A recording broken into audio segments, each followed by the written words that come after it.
Hello, people. Welcome once again, and welcome to my gallery, which I'm in tonight, as you can see.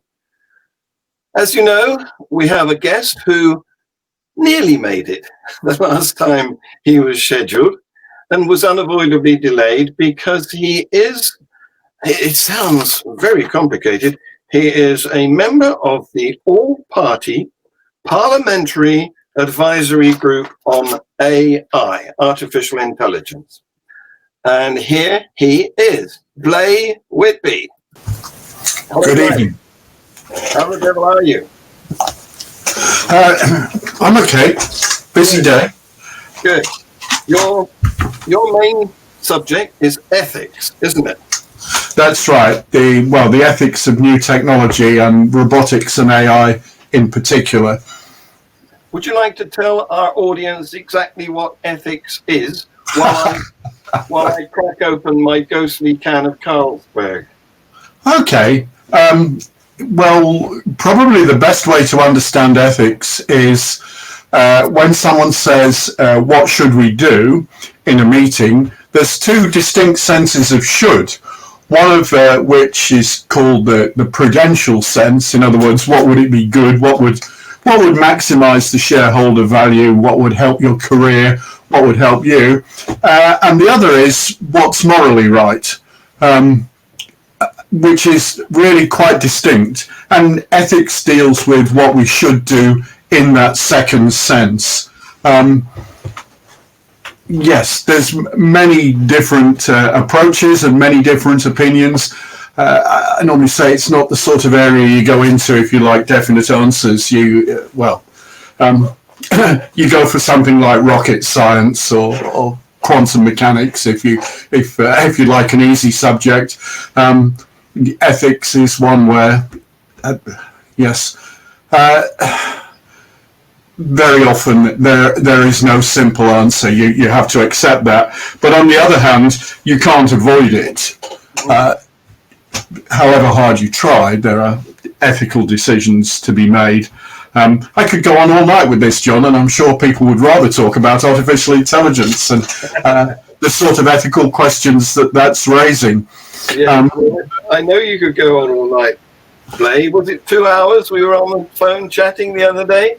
About that, yes. Yeah, we kept going down different pigeonholes. It was a very enjoyable occasion.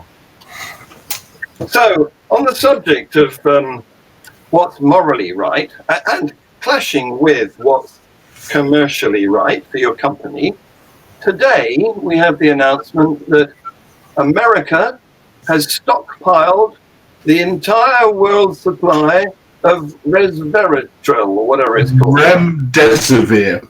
That's the one. Yeah. So, is that ethical? No. It's rare in my trade that you can give a definite answer. It's not ethical, in my opinion, and I hope that when the dust settles from the pandemic, people will reevaluate this. Commercially, and as you're pointing out, commercially, if you have a monopoly of a really useful product, then you should reduce its sale, because that will deliver extra profits, so-called monopoly profits. And there's no doubt that, I won't name the company, but there's no doubt that the drug company involved is doing just that. But I would hope that everybody can see that that's actually wrong, and it should be more widely available. And maybe we'll rethink our attitude to drugs and so on. It's certainly not humane, is it, to keep it all for yourself? Well, a useful way to look at it that we would employ in a philosophy seminar, say, is if someone came from Mars or from some distant planet and observed this, what would they say as an outsider with no stake in it, with no dog in the fight? And they'd say we humans were mad. Yes. That we thought that some people should get rich because other people were going to die. Yeah. What would a Martian say is a formula we often use. Well, what would a Martian say?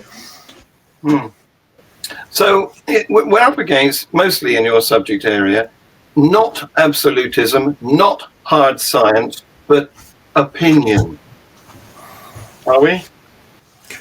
I think it's a little stronger than opinion. There is a trendy approach to ethics known as moral relativism, and well, I'm calling it trendy. It's popular with French philosophers of the second half of the 20th century, and it's popular in arts departments and with English critics.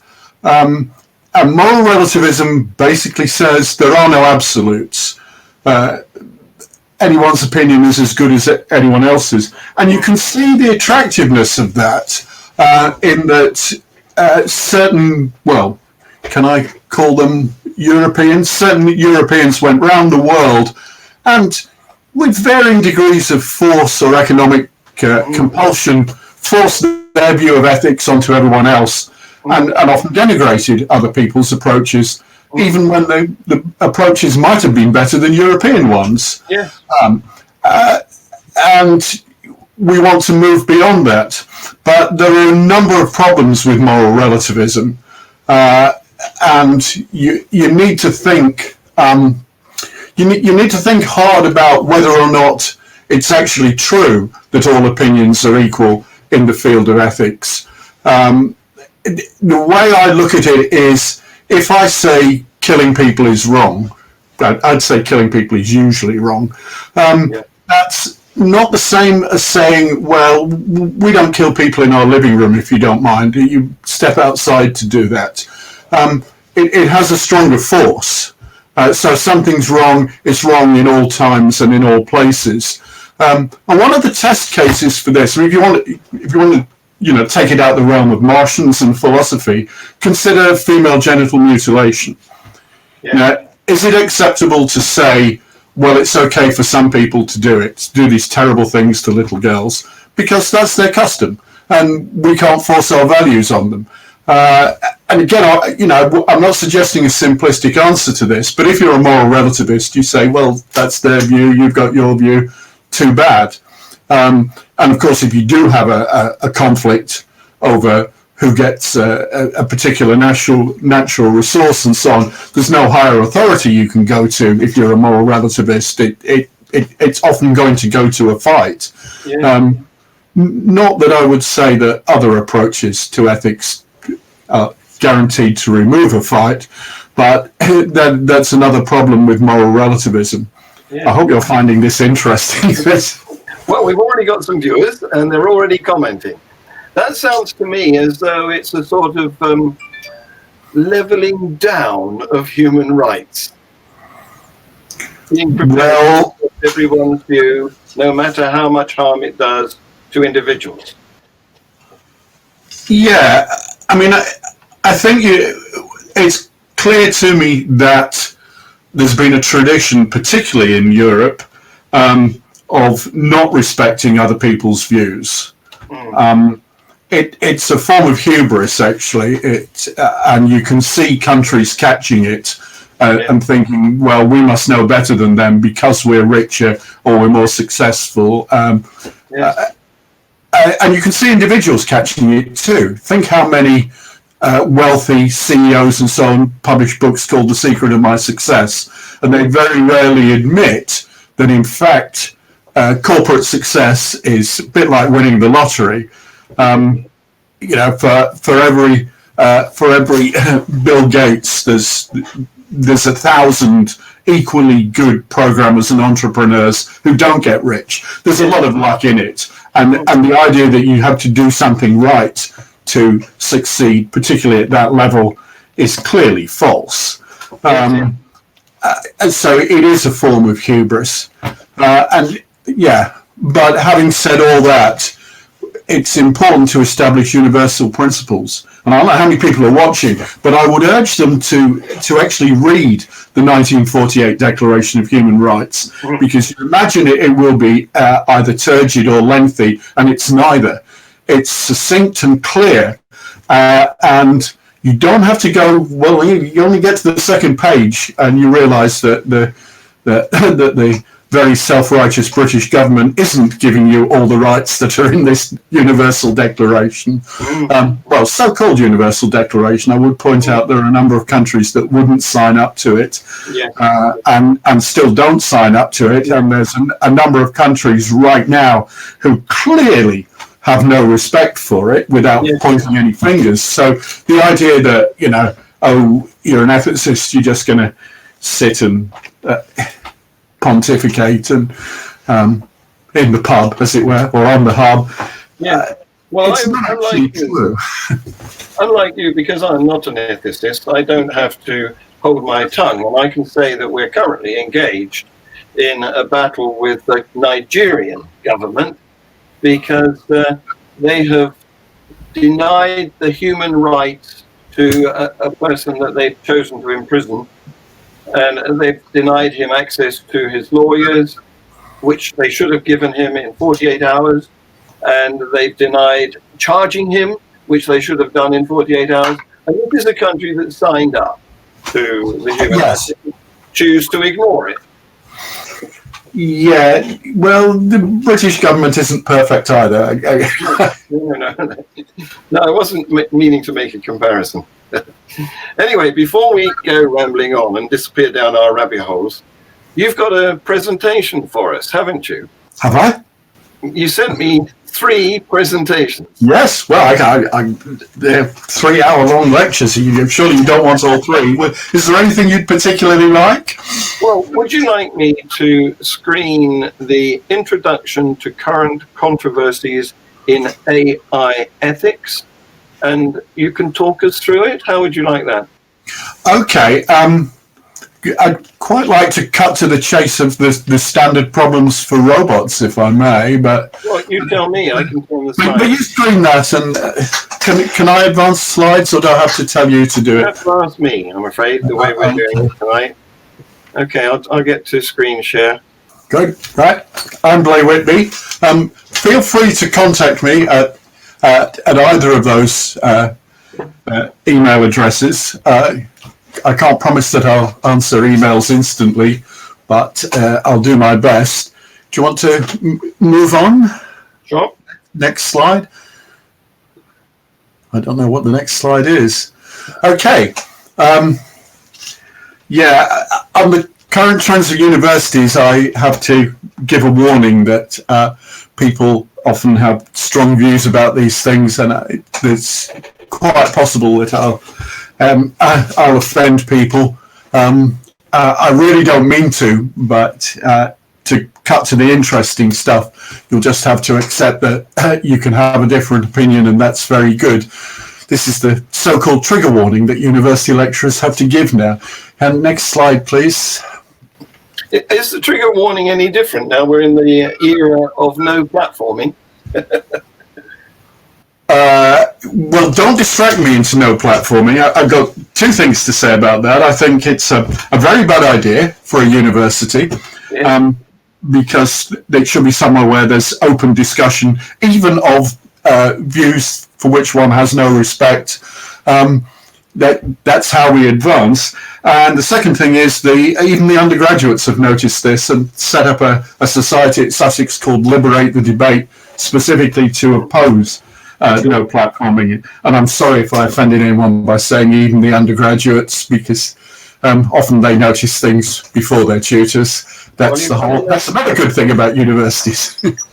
You've done enough get-out clauses for them to realise that if there's offence, it's because they took it, not because you gave it.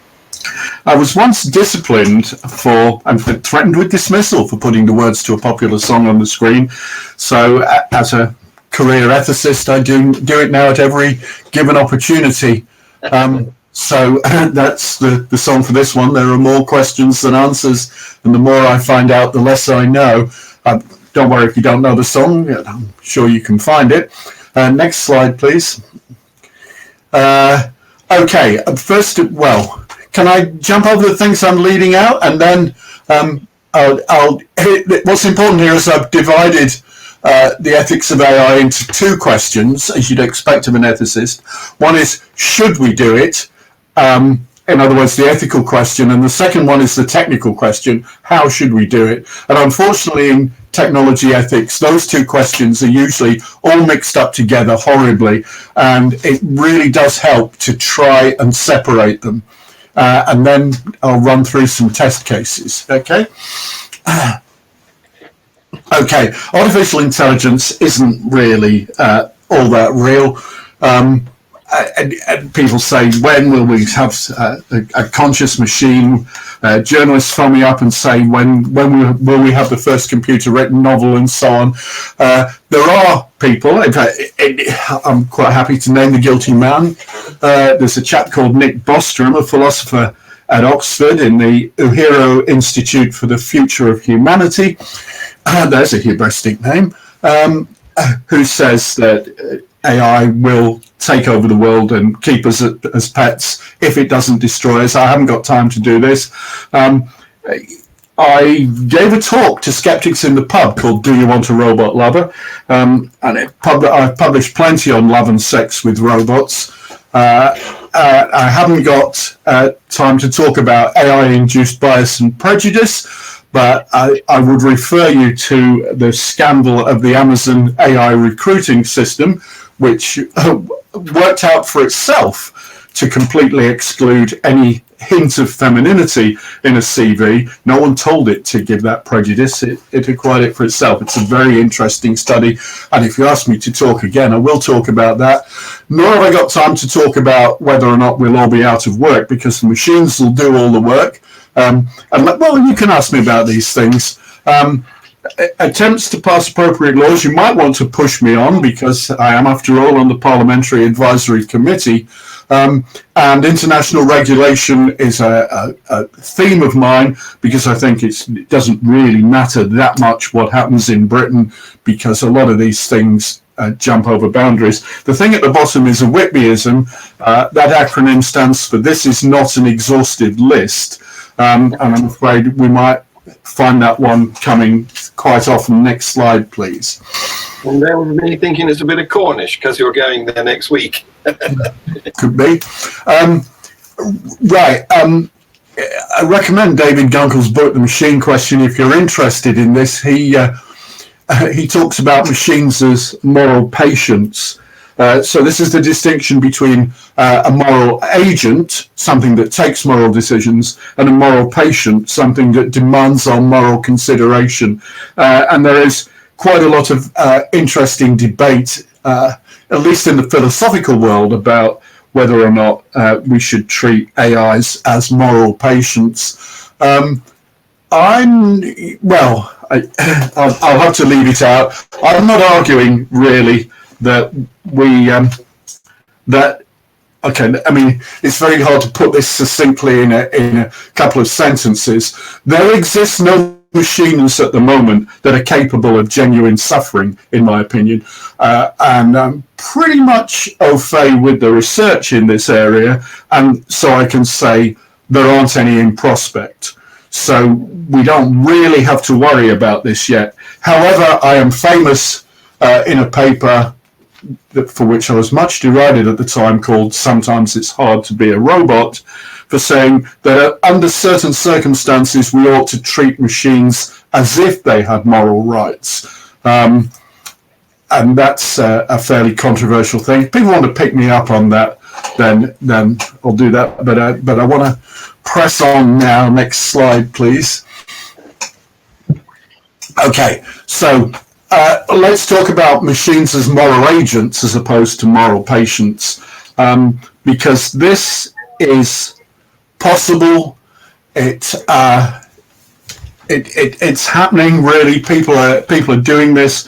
There are a number of teams working on letting machines take moral decisions, and yes, it's really interesting intellectually, if you like a challenge, if you're an ethicist. It's very easy to say, and I guess most people say, "Oh, no, you know, they're just machines. They must do as they're told." But actually, in practical applications, it's not always that simple. Consider, for example, a medical advice system. And I suppose most people will have heard of IBM's Watson, the AI system that won Jeopardy, the US General Knowledge Contest. It's been commercialized. IBM didn't do it just for fun or just to prove a point. They're interested in shareholder value. And one of the commercial offshoots is Dr. Watson. And we should have seen that coming, shouldn't we? And Dr. Watson, you didn't, well, yeah, you can quote me on it, because everything I hear in the Palace of Westminster is not secret. It's all for publication. Dr. Watson is in use, and it's in use. One of its uses that worries me is prescribing care regimes for children at Alderhay, I believe. Is that the Children's Hospital in Liverpool? That's one that I heard of. Now, if you think about an AI system saying, this is how you should treat this patient, this is a suitable treatment regime for this patient, maybe you want to build in some ethical considerations for that, depending on who uses it, how well trained they are, how much ethics they know, and so on. So when I say it's no longer science fiction, well, yes, it's in practice. And I'll put it in as a side. We're into the strange year 2020 now. It is my belief that 2020 will be the year that artificial intelligence becomes a mature technology. The pandemic has put artificial intelligence out of the experimental category and into the usable category. Its contribution to finding treatments and cures is crucial, because what AI can do that it would take much longer for humans, if humans could do it at all, is pattern matching or finding regularities in big data sets. And that's exactly what you need in a global pandemic, seeing the regularities and so on. And that's one thing that, despite its lack of any real intelligence, that's one thing that AI is very good for. So I suspect that anyone not using AI on big data in the future will be seen as a pre-pandemic Luddite. It's going to be a respectable technology, and it will be used increasingly in medicine. Already there are AI systems that are better at spotting whether or not a tumor on a scan, say, is cancerous than humans. That's not because there's any miracle in the AI. Actually, let me be clear about this. That's because a human expert, a human consultant, an oncologist, might see, 100,000 scans in a career, and they'd be expected to diagnose when they'd only seen 5 or 10,000. Whereas an AI system would be trained on 10 times that number in a few minutes. So it's not that it's got some brilliant algorithm. It's just that it's had a lot of learning. Even the dumbest medical student would be good at recognizing cancerous tumors with that sort of learning example. And the more we go down this road, the more there will be big data sets. There will be effective AI that we can refine. So yes, and that in terms of diagnosis, particularly over things like recognizing tumors and so on, yes, AI will be used increasingly in this. See, I can distract myself without your help, John. Can we have the next slide, please? So, following Dr. Watson, are we going to have Sherlock Holmes in crime detection? Well, we already have.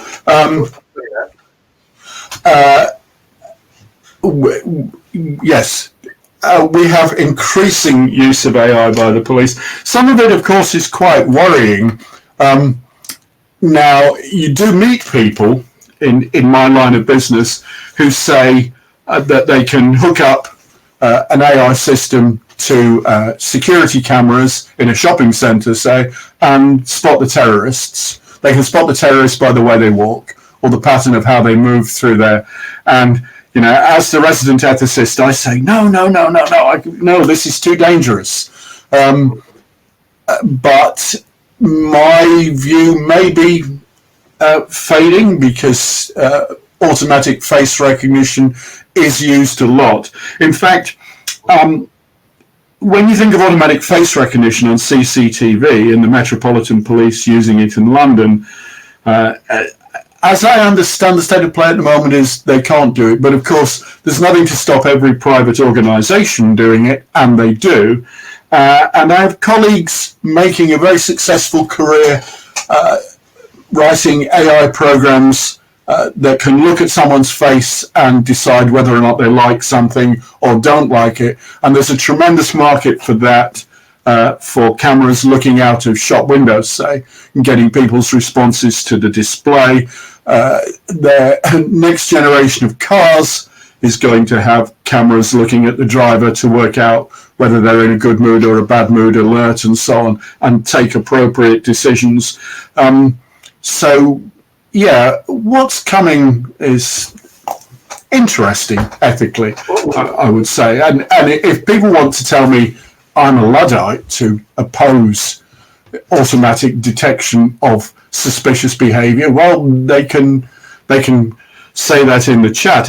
I don't think I am. I'm really very worried about it.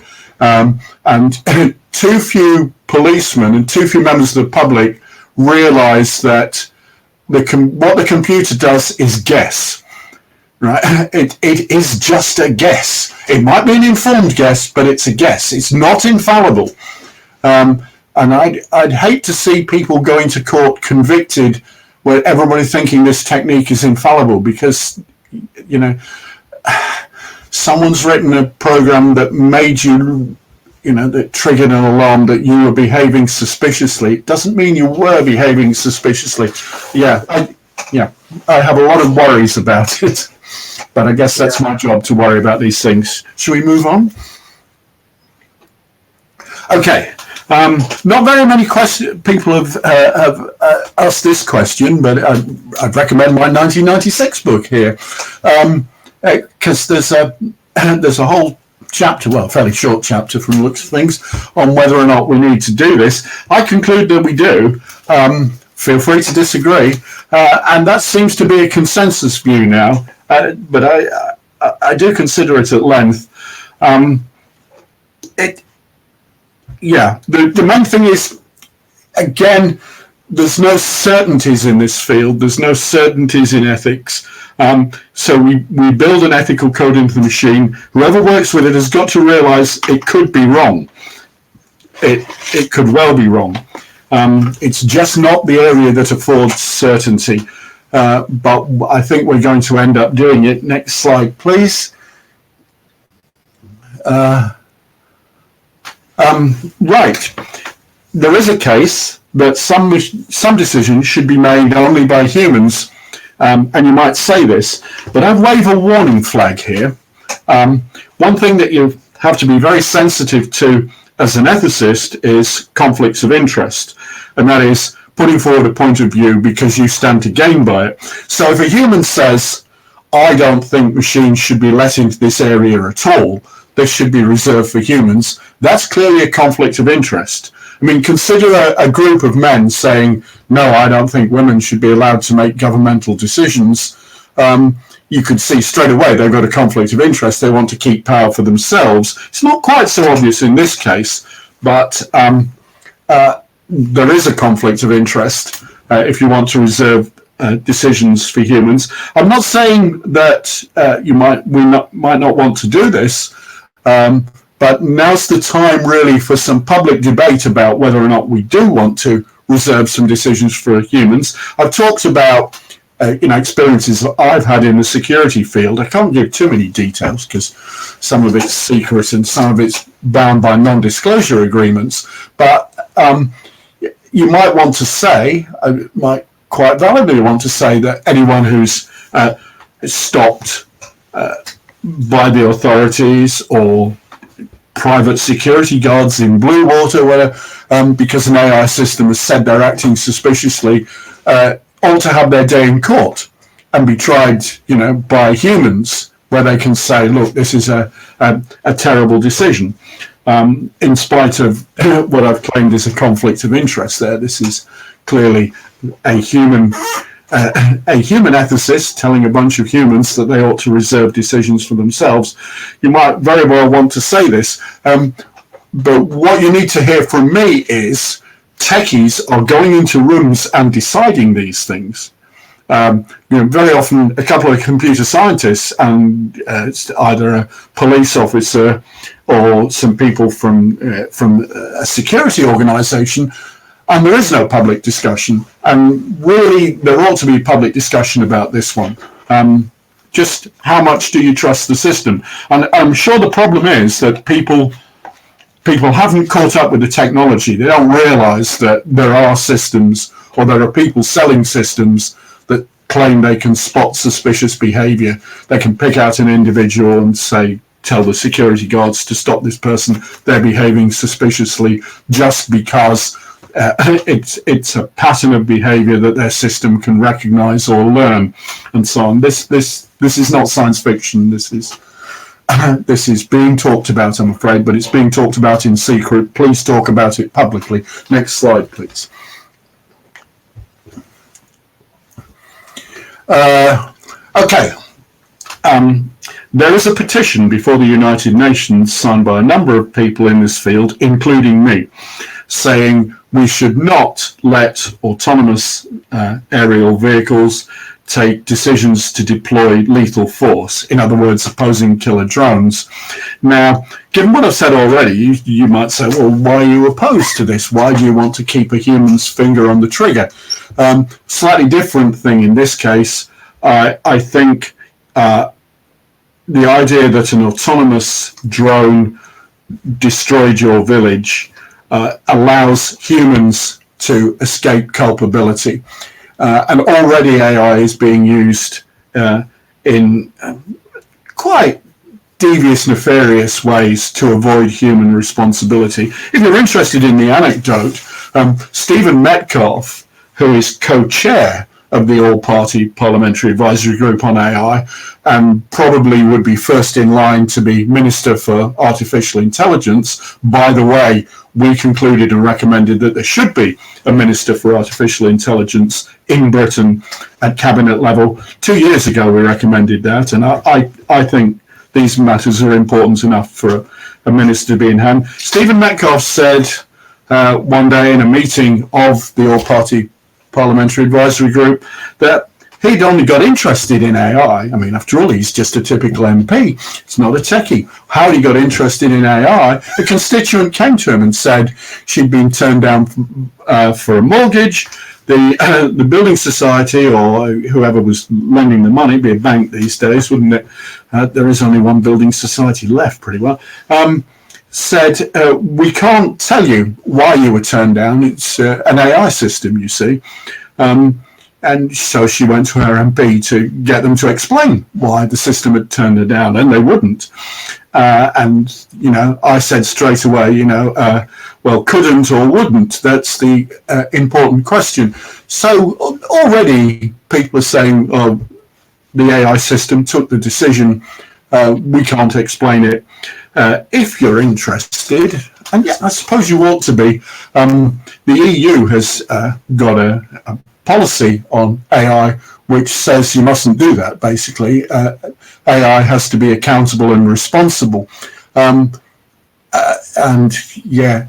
which of course is easy for me to say, and it's easy for them to say, and yes, I was in that room, so I know that's what we want, that everybody should be able to explain their AI and take responsibility for what it does.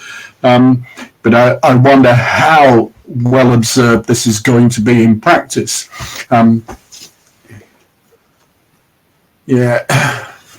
Next slide, please.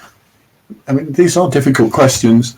Now this group at Tufts, or there's various East Coast US universities, are probably the most advanced in this area, and what they're trying to do is get ways of taking moral decisions by machines. My personal view is they haven't got there yet, but And the three key names are on the bottom there, Saul Bellow, Matthias Scheutz and Bernard Maller. And look where their funding comes from. I'm convinced, having done some work with them, that they're quite insulated from their source of money. But if you think people have to respect where the money comes from, then maybe you'll disagree with me. They've also come up with some standard problems for moral robots, which I hope we're going to go on and discuss, or at least one of their standard problems. Are we up to the test cases yet? Next slide, please. Pretty much, I think. Where have I heard the name Saul Bellow? Is he an author or a journalist? He's a philosopher. He's a very sincere guy. He's written books. That's why I've heard of him. How can we engineer analysis? Okay, now let's do the technical questions. How can we build it? What ethics do we put in? And as we already said in the introduction, there isn't a worldwide consensus on what is right and wrong. I'm quite happy that there isn't a consensus. I think if you meet an ethicist who says, no, there's definite right and definite wrong, and that's that, you should start to feel very uneasy at that point. The expression I like is that some things should be under permanent negotiation. And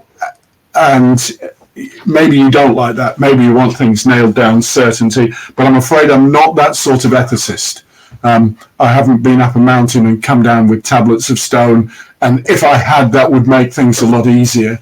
I think there's a lot of difficult open questions here, which I'll do my best to answer, but what I can't offer you is certainty. It just doesn't happen in this field if it happens in the real world at all. Next slide, please. Okay.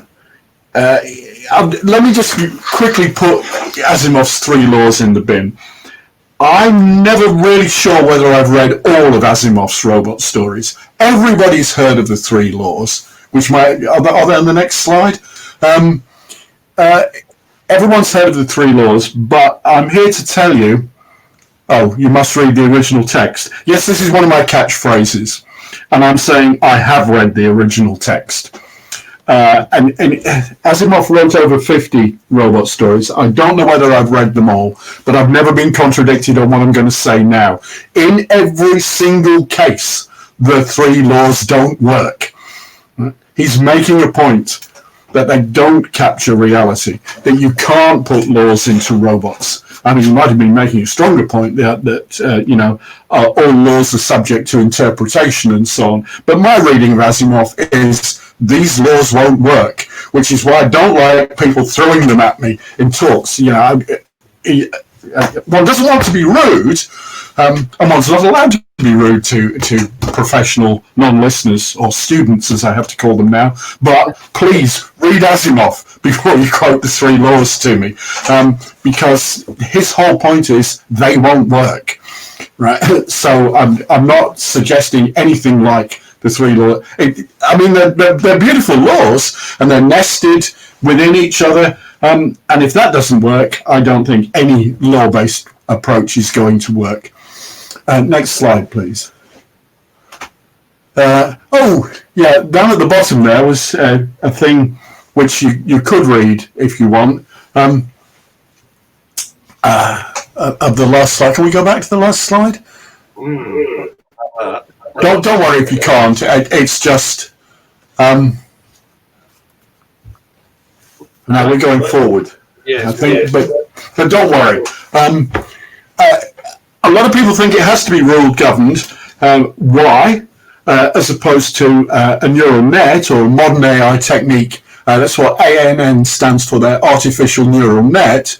Why do they think it should be rule governed? So that we can look into it, so that we can look under the hood and see why it's taken the decision it has. There's quite a live debate in the area with some people saying no, AI's got to be inscrutable, and some people saying no, it's got to be scrutable at all points.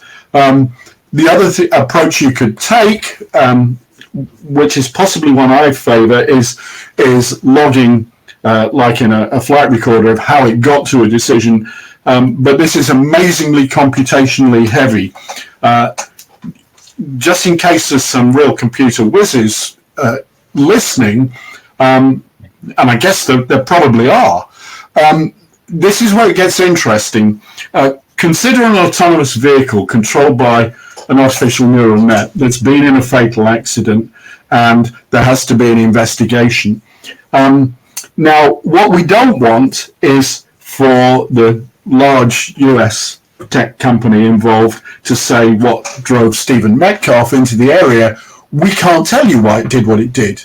It's a neural net. It's artificial intelligence. And very sorry that it killed your granny, but there's no way of finding out why it does. That's not good enough. There has to be a way of working out how it did it. Now, this is not a job for lawyers or even drivers or journalists or anyone like that. In fact, just as in aviation investigation, you want to push all those people back. This is a job for techies. This is a job for AI programmers, basically, to get down and dirty, as it were, with the code, because no one else can. And they should have as much time and access as it takes to work out why it did what it did. And actually, if I were an undergraduate now, I would see an opportunity in that sort of AI forensics, because there's lots of areas, and the autonomous vehicle is an obvious one. There's lots of areas where we're actually going to need that level of investigation, and yeah, as I say, it's not a job for someone who doesn't understand the technical details, and I do mean details. So what about computer vision?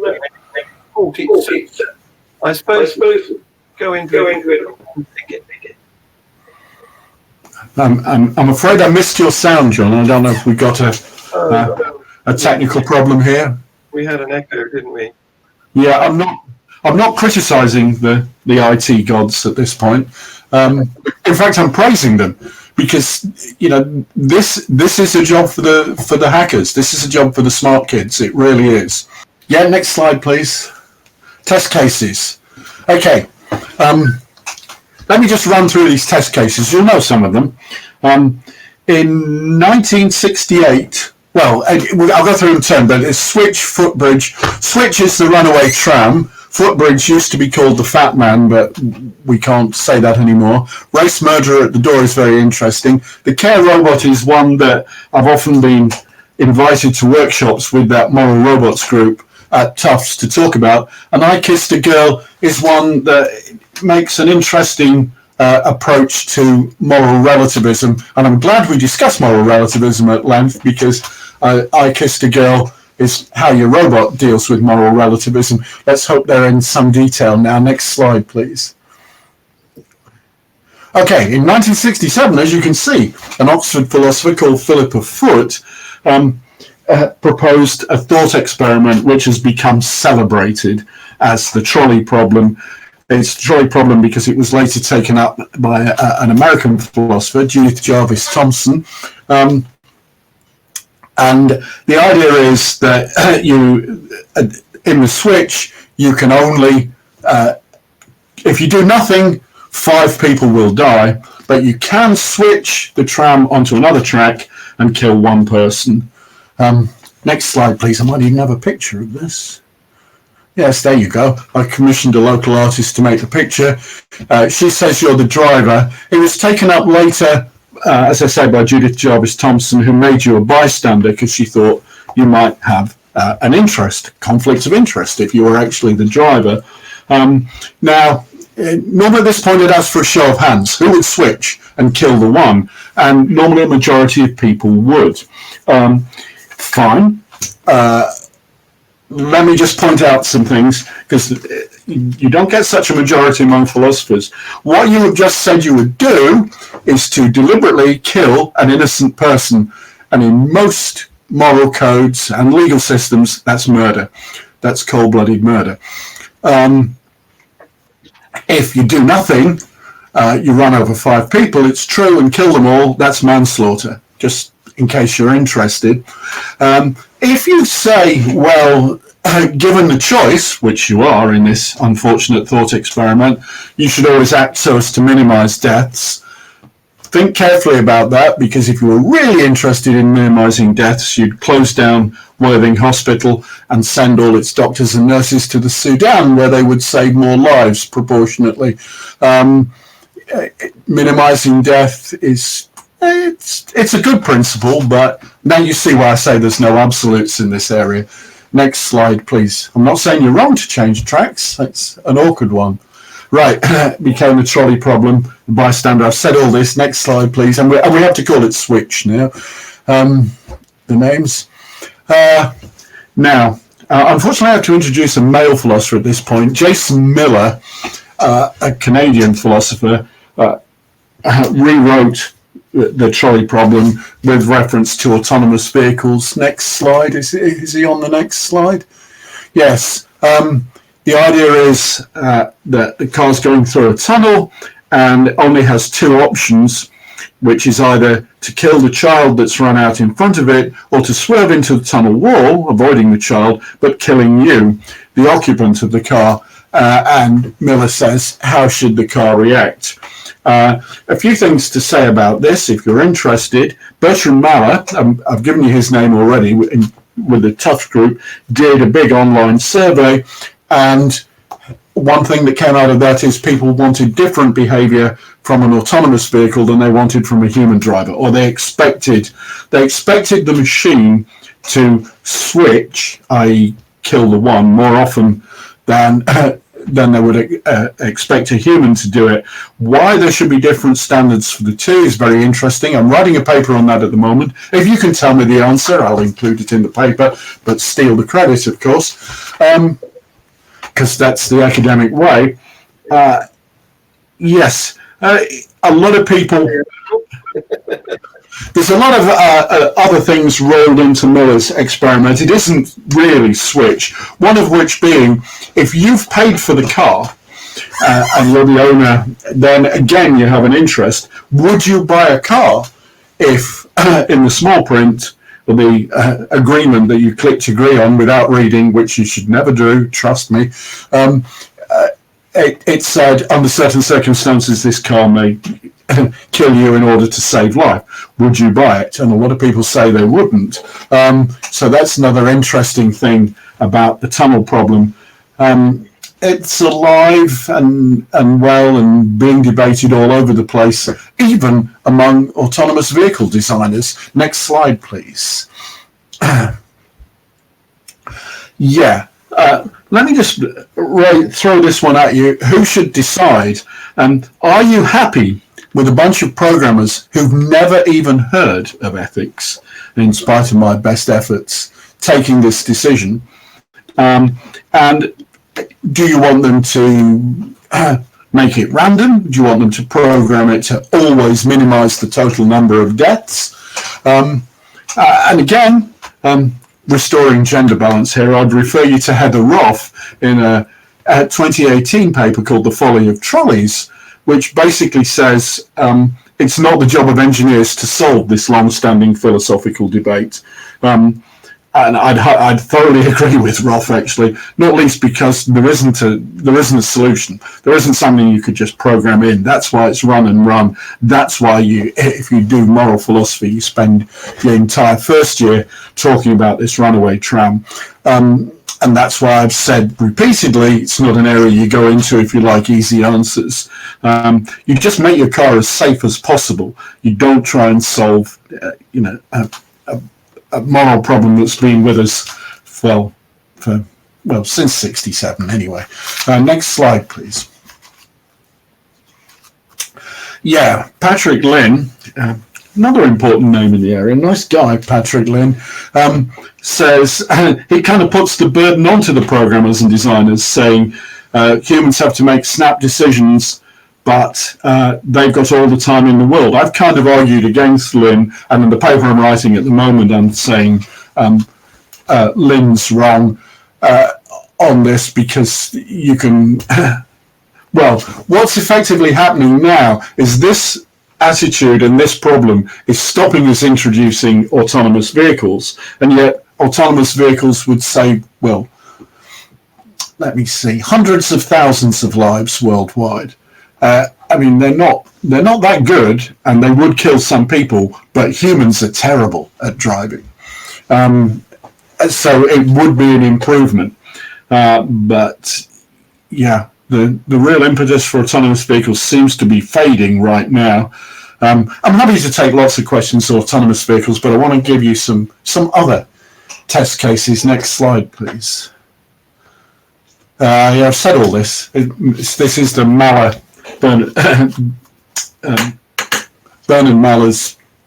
Bertram Maller's paper on different standards for in the sacrificing one for many. Next slide, please. The Footbridge. Now, good old Judith Jarvis Thompson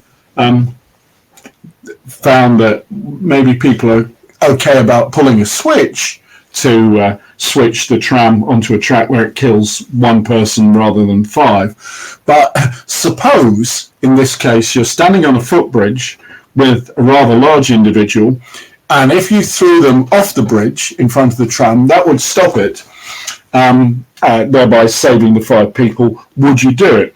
And it's an interesting fact about human psychology that every time you ask this, far fewer people would throw the large individual off the bridge than would actually pull a switch just to change tracks. But if you're really committed to the principles of minimizing the number of deaths, you should in fact just throw this person off the bridge. In this case, it's much more clearly murder, and it feels much more like murder to people. So it's an interesting variation on the trolley problem. Next slide, please. Right. There's some technical words here, but don't worry about that.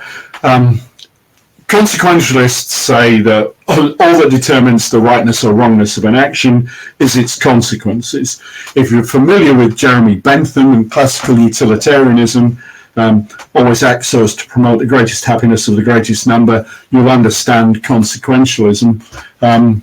And I was taught as an undergraduate by a long-haired Australian postgrad called Peter Singer, who was one of the people who was instrumental in changing the name from utilitarianism to consequentialism. I can go through the technical details of that if you like.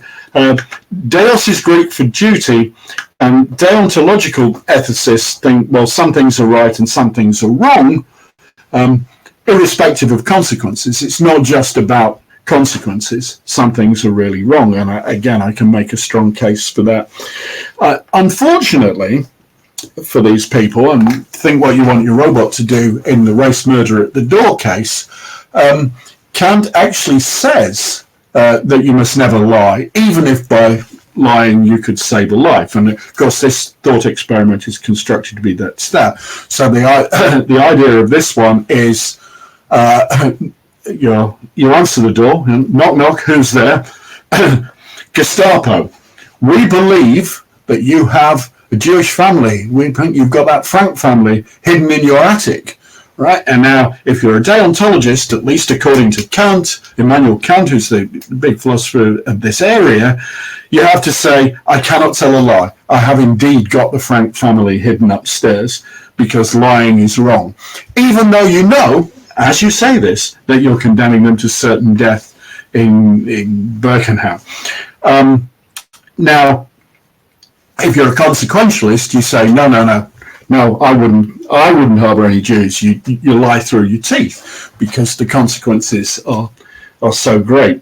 Now, again, it's a thought experiment designed to pull those two groups apart and to look embarrassing for the deontologists. Trust me, lots of things look embarrassing for consequentialists too. Otherwise, if there was a simple answer, it wouldn't be ethics, would it? There's lots of problem cases for them. But of course, again, would you purchase, build, license a robot that's programmed to lie? under certain circumstances, programmed to tell great big fat lies. Is this just a silly academic debate? No. This is a debate that the design teams for Siri, Cortana, and Alexa are having right now. How much lying is acceptable?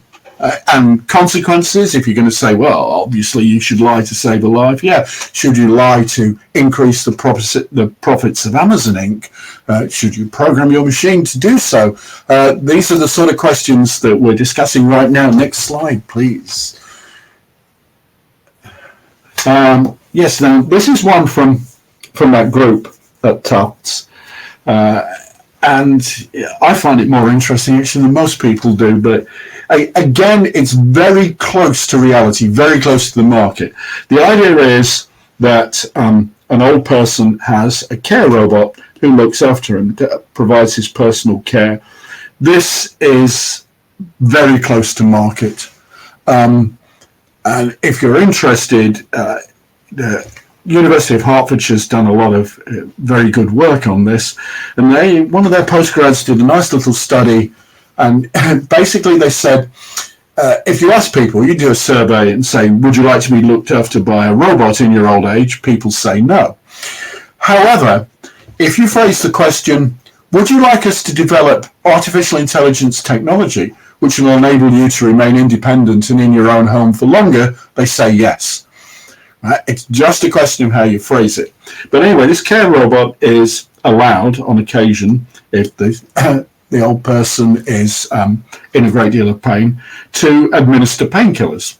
Let's say it contains them and can dispense them. However, it has to get permission from the doctor. Right? But this morning, the old person is in a lot of pain, and the doctor's not responding to messages. Can the robot give the painkillers without authority? And I'm inclined to cut the robot a little slack in this situation, but most people I talk to say, no, never. It's a robot, it must never break the rules. And a lot of the cases that Tufts are working on are really about when and how we would program a machine to break the rules. And again, I find this fascinating. I don't have a bucket full of solutions, but I do find the questions fascinating, and I hope other people find the questions fascinating. Technology. It'll be good if they ever get it to work. The internet broke, I'm afraid. Have I been chatting? Well, you froze and we lost your sound. I don't know what happened, but we are now back. So what I suggest we do, because you said such a lot of interest, I suggest we go to the comments and the questions, because they've been coming in. And I've been thinking of some of my own, of course, as you know, I am wont to do. When you were talking about the care robot, it reminded me of a viral video I've seen in which a toddler is by the sea, by the water's edge of the sea. She drops her ball into the waves and is venturing into the water to collect this ball when the family's pet dog grabs her by the bottom of her skirt, reverses, pulls her back out of the water up onto the beach, and then goes into the water himself and collects the ball, brings it back for her. Now, leaving aside all the questions of whether that is instinct or evolved behavior or trained behavior, is there something there that we can learn from nature? Is behavior going to be able to solve some of these thorny questions, like whether to drive the car into the wall of the tunnel or hit the small child? Is there a sort of fail-safe, put the brakes on and carry straight position? Well, you're mixing two examples. Which one do you want me to talk to? The car or the care robot? You know what I'm like, yes. Let's go with the care robot. Let me just put the full light on this. Well, what the puzzle with the care robot is, do you want it to break the rules? And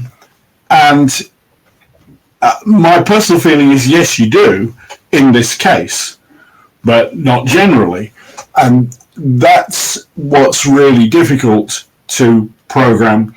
But nonetheless, I think we should swallow a bit for the risk of this. Certainly, we shouldn't increase risk. The robot should do better than a human carer, or should be more careful than a human carer, or we sack it. We just don't use it. But I'm quite prepared to accept that blindly following rules won't always get the best outcome. And sometimes breaking the rules is better, and it sounds just the sort of thing an ethicist would say, doesn't it? But it is more, but to be broken. It is really true, and in a narrow case, we could do this. But I would say my view is pretty much a minority view, and when you do get a care robot, it won't break the rules. Not least, and this one does lap over to autonomous vehicles, not least because there are manufacturers and lawyers, lots of lawyers involved in this, and they're really not happy with the idea that they could be selling you a product which would do something against the rules. That's just too risky for any current manufacturer and their lawyers to contemplate. But it would be good to have widespread public debate about this, because this isn't science fiction. This is coming. There are people in labs playing with this sort of thing right now. Yeah. Do you want me to talk? What did you say about the car? My feeling is designers, programmers, engineers should make their autonomous vehicles as safe as they possibly can. Yeah. How do we test that in court? We wheel in someone from another firm or an academic expert in autonomous vehicles who's going to say industry best practice is. These people fell short of best practice.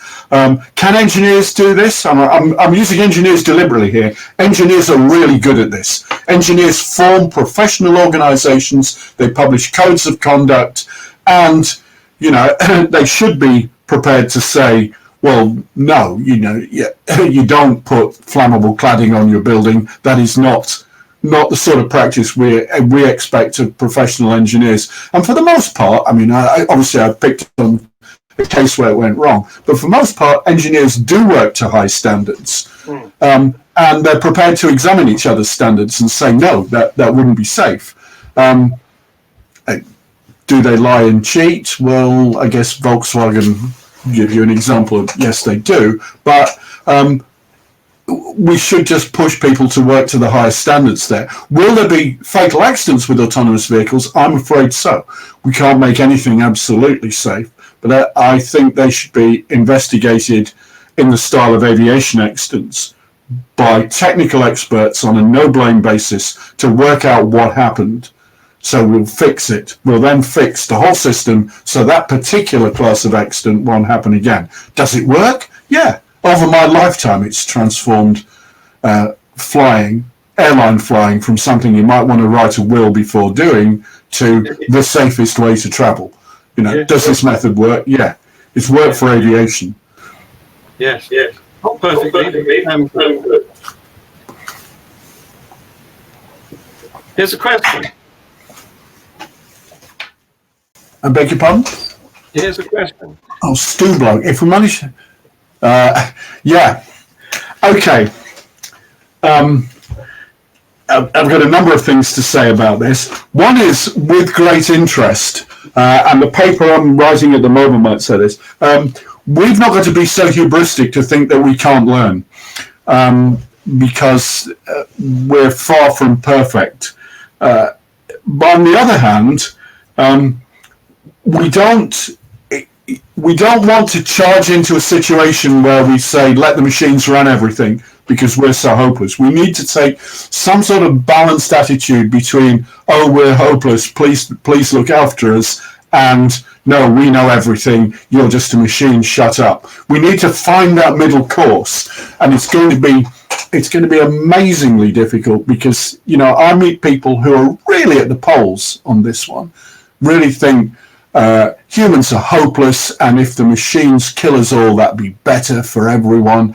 And others, no way, don't give them any chance to take these decisions, keep them out of it.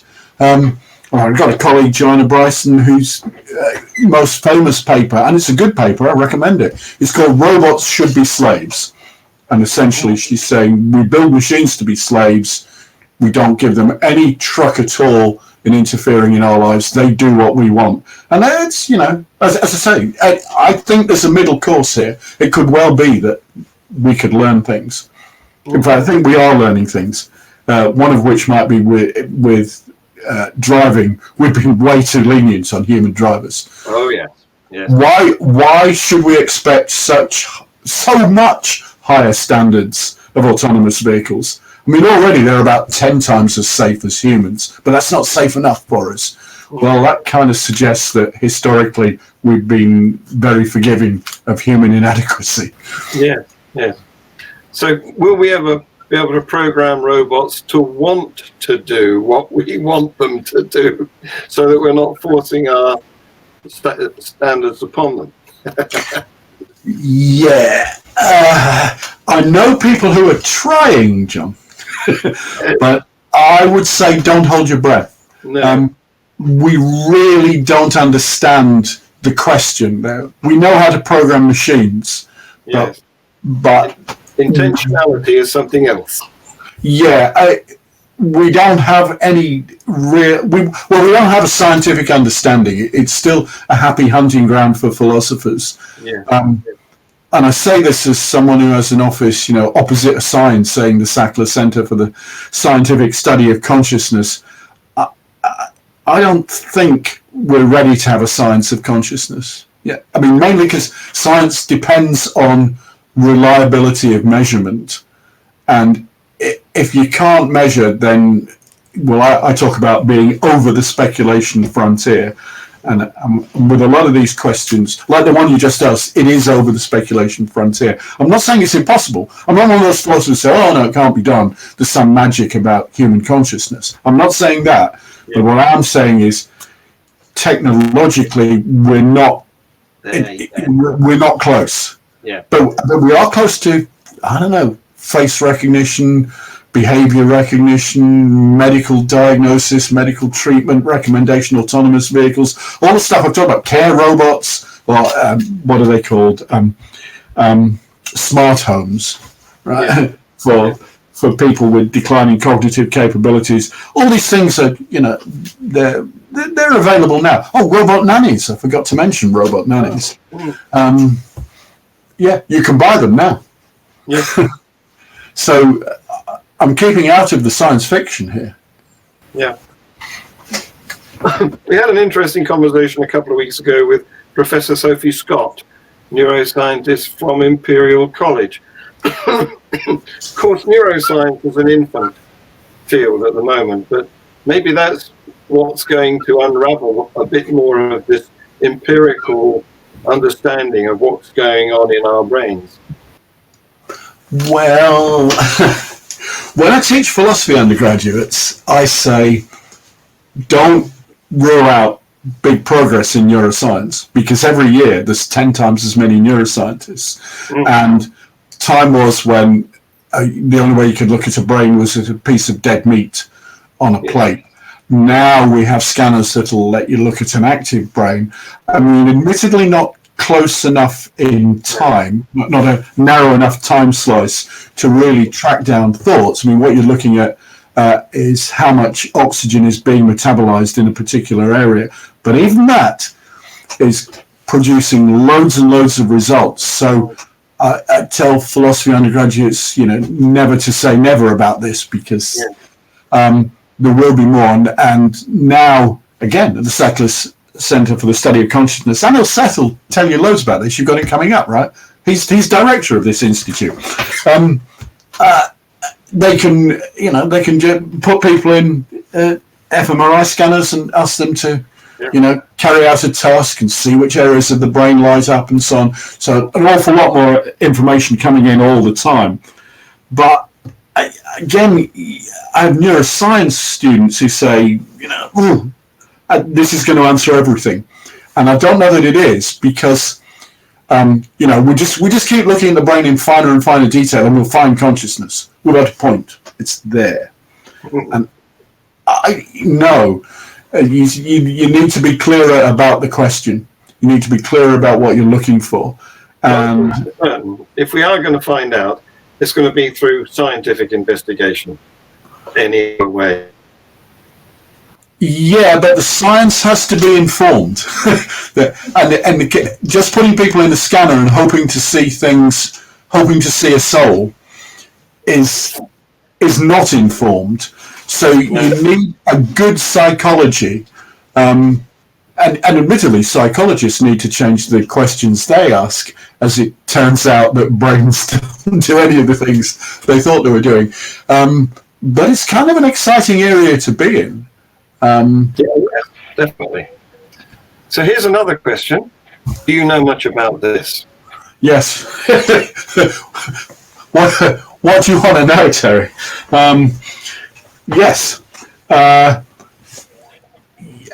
Sussex this year, I would say 40% of our undergraduates were from China. Well, including Hong Kong. And I have to make, I don't want to be too political, but there's the world of difference between a student from mainland China and a student from Hong Kong.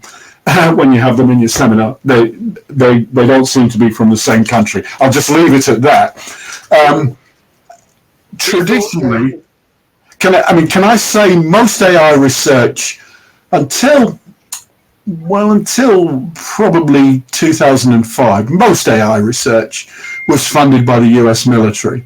I have been disciplined for saying this. You're not supposed to know, but it's a pretty poorly kept secret. In fact, I'll point the finger even more, since you've asked about who's involved in this research. I've said the Moral Robots Group get their funding from the Department of Defense. The AI lab at MIT, the Massachusetts Institute of Technology, has really been the main research center, or from, I would guess, from around about 1960 to 2000, it was the main research center. And the director of the AI lab at MIT essentially gets a check from the Pentagon. And that doesn't mean that all the money has to be spent on military projects, far from it. In fact, one of the ways the US does investment in promising science is to put it under the guise of the military. They have an enormous military budget, and a lot of it is going onto stuff with very little scientific application, including AI. Very little military application, including AI. But nonetheless, military AI has been pretty advanced and still is advanced. I can't tell you exactly what the military have achieved lately because it's secret and they don't tell me, but I can make some guesses. If I had a falling out with Rod Brooks, director of the AI lab at MIT, when I said that a particular idea wouldn't work in Afghanistan, and he curtly said, we sell our robots to the military, they don't have to tell us what they do with them. China has made a massive push in the 21st century to get a technological lead by whatever means possible. Right? I don't know if they employ ethicists. I've got a paper waiting to be read about Confucian ethics for robots, which I will read with interest. But it looks to me like they want to get a technological lead, whatever way it takes, and that includes flooding our universities with their brightest and best, which, until the pandemic, I think was a major source of income for UK academia. Who's ahead in what? It's very hard to say. The UK it's a snapshot, and it won't last. But if we look in 2020, I would say the UK might very well be the world leader in AI. Well, it won't last. I'm old enough to remember when the UK was the world leader in microcomputing, and the BBC put a machine in every school. And in jetliners, yeah, it's a transitory situation. Because the sheer funding that China and America can put into this will soon dwarf. But just at the moment, and particularly the sort of things that I've rambled on about tonight, and in the philosophy and theory of AI, the UK is definitely in the lead for the moment. You see, for AI, you don't need a massive factory. You don't even need military funding. Really, you just need a room full of smart people and a few computers. And that's literally all you need. Yes. But I will give you one depressing thought. A number of times, enough to have lost count, I've seen graduates that I've taught set up a little company, either in Hove or Basingstoke, or something, jeans and t-shirts company, 4 or 5 of them, and work on a truly brilliant AI idea. Sort of been to visit them and seen them, and the minute it looks like being commercially successful, a large US corporation has appeared and just put zeros on the check until they stop. Basically, it's part of my advice saying, no, don't take it. Don't take the money, because I've seen it before. You won't know what to do with yourself for the rest of your life. Don't take the money, but, when it's enough money to buy your own island, which it sometimes is, I am, I mean, maybe not a fortune, but I'm talking millions, right?